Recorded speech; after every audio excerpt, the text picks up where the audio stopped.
I'm Paris Barclay. I'm Christopher Barclay. And we're proud to be Americans for the Equality Act. I think when we decided that we were going to adopt kids and we took on that responsibility, we did think long and hard about what kind of world we're bringing them into. And we thought that we would be able to prevent them from all kinds of pain because we're in a different position and we're living in California and life is different. What we discovered as they grow, they're now 14 and 16, is there's only so much that a parent can do. That we can't actually blot out everything that would prevent people from having the life that they deserve.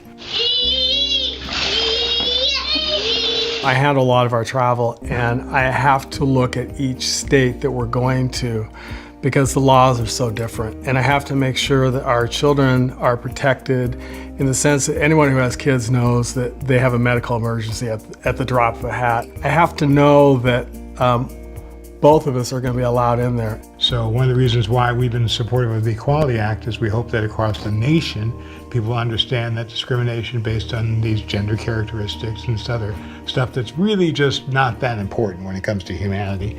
Just that kind of discrimination needs to be ended, needs to be fought. And then maybe we can take that road trip.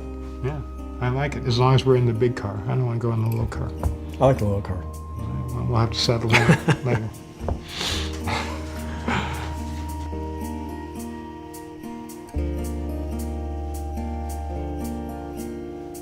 In the 80s, where I went to rent an apartment with my boyfriend and was told in a group of 30 people out loud that two men were not allowed, or they would not show us or allow us to rent an apartment. I was angry. I really wanted to take my anger out on that person.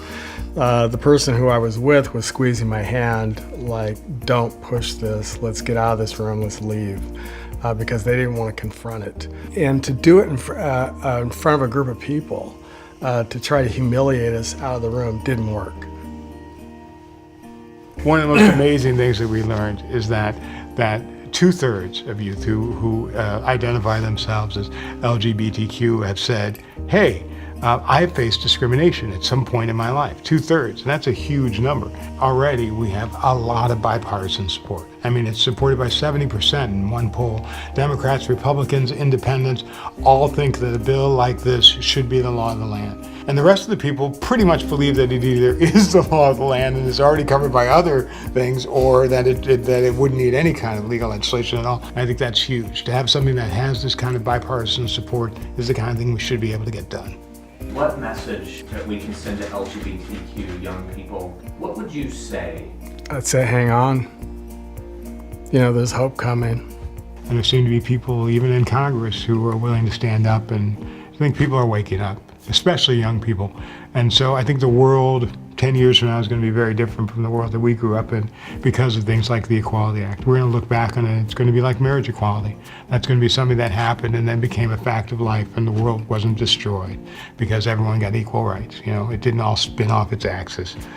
So I'm hoping that as my sons grow up and we get to take them to college in whatever state they choose, that it'll be a place where they will feel protected and they will feel safe.